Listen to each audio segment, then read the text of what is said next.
The USA is a country that Formula One has had a crush on for ever, really. And it did take a while, but these days the sport has seemingly finally conquered America, with 3 races in the country now in Miami, Las Vegas, and Austin, which is fast approaching this coming weekend, and has for the last couple of years been one of the more popular races on the calendar, with seeing numbers like 400,000 people plus attending across the race weekend. But it was not always like this. In fact, it was only 19 years ago in 2005 when Formula One almost destroyed itself in America. It's worth noting before we get started here that there was 2 different tire manufacturers in F1 at this time. Michelin, that was used by Renault, McLaren, Williams, Toyota, BAR, Honda, Sauber and Red Bull, and then there was Bridgestone, used by Ferrari, Jordan and Minardi, and who hadn't been coping quite as well with the new tyre rules as what Michelin had. Those rules being that you cannot change tyres during a race unless it is a safety issue. In 2005, the US Grand Prix was held at the Indianapolis Motor Speedway, aka the Brickyard, aka home to the Indy 500, and that had been the home of the US Grand Prix since 2000.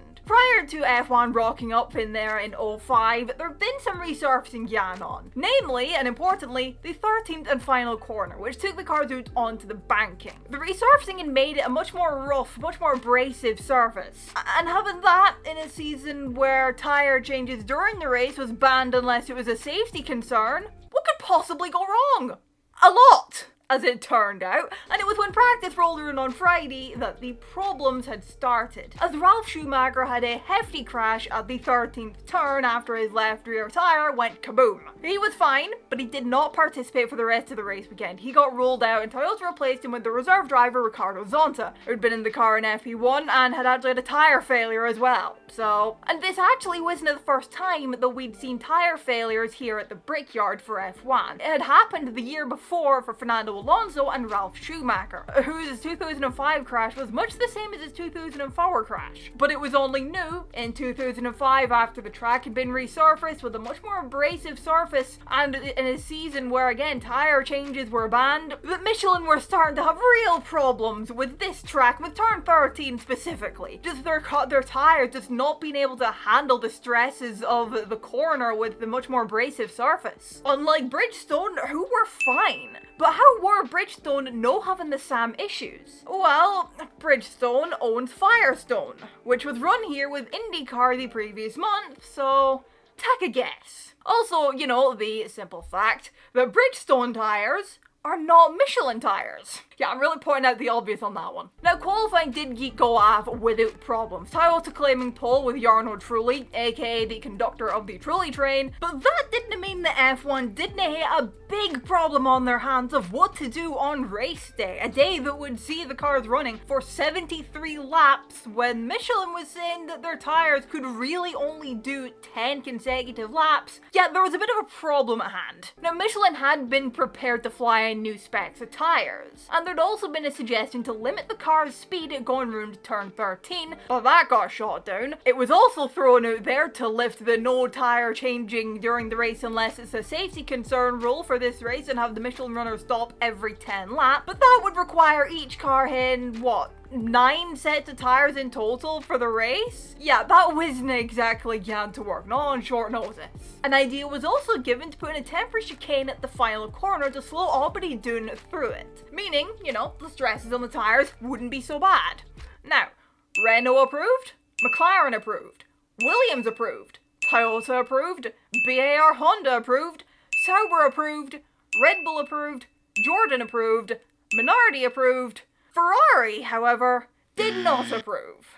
And neither did the FIA, saying that the race wouldn't be held under their sanction if the track layout was changed from what was already approved. Running the race as a non-championship round was also suggested, but a bit of an issue was emerging that no one could come to a solid agreement on how to solve this growing crisis, because people, and by people I mean the FIA and Ferrari I suppose, were being stubborn as hell. Come the time for everybody lining up on the grid, nobody knew what was going on really, nobody knew what was gonna happen, and well, 20 cars started the formation lap, and only 6 finished it and lined up on the grid. The 2 Ferraris, the 2 Jordans, and the 2 Minardis, all of the Bridgestone runners. The Renaults, McLarens, Williams, Toyotas, BAR Hondas, Saubers, and Red Bulls, all 14 of the Michelin runners pulled into the pit lane at the end of the formation lap and parked up for the day, not taking the start due to safety concerns with the tires. Despite only 6 cars being on the grid,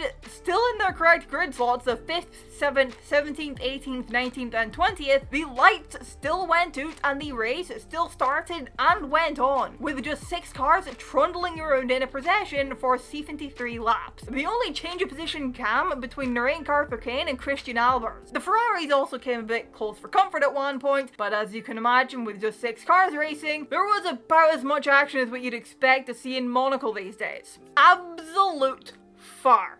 They crossed the finish line with Schumacher taking his only victory 2005, followed by Rubens Barrichello in P2. They were followed by the Jordans of Thiago Montero and Narain Karthikeyan, and then the Minardis of Christian Albers and Patrick Friesacher. And everyone was pissed. The fans were not happy all race, and understandably so. You pay your hard-earned cash to go see 20 cars racing around the circuit at the speedway, and you get 6 cars racing around it with damn all action.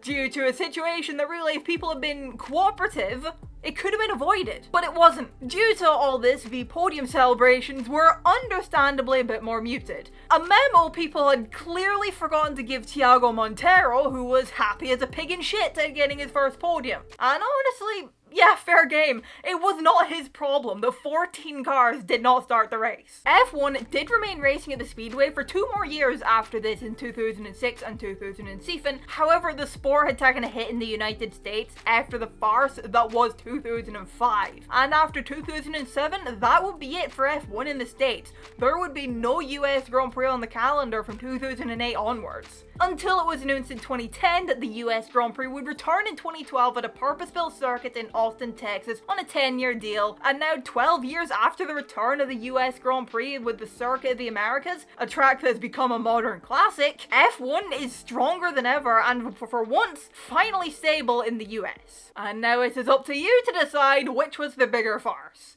this or Spa 2021. But to anyone who remembers seeing the 2005 US Grand Prix live, either at the venue or watching it at home on TV, what were you thinking at the time this farcical race was unfolding? Like, what was your thoughts of what you were witnessing in front of you? Let me get your thoughts down in the comments below. Drop a like if you enjoyed the video, subscribe if you're new around here. Thank you all so much for watching, and I will see you in the next one. Bye bye.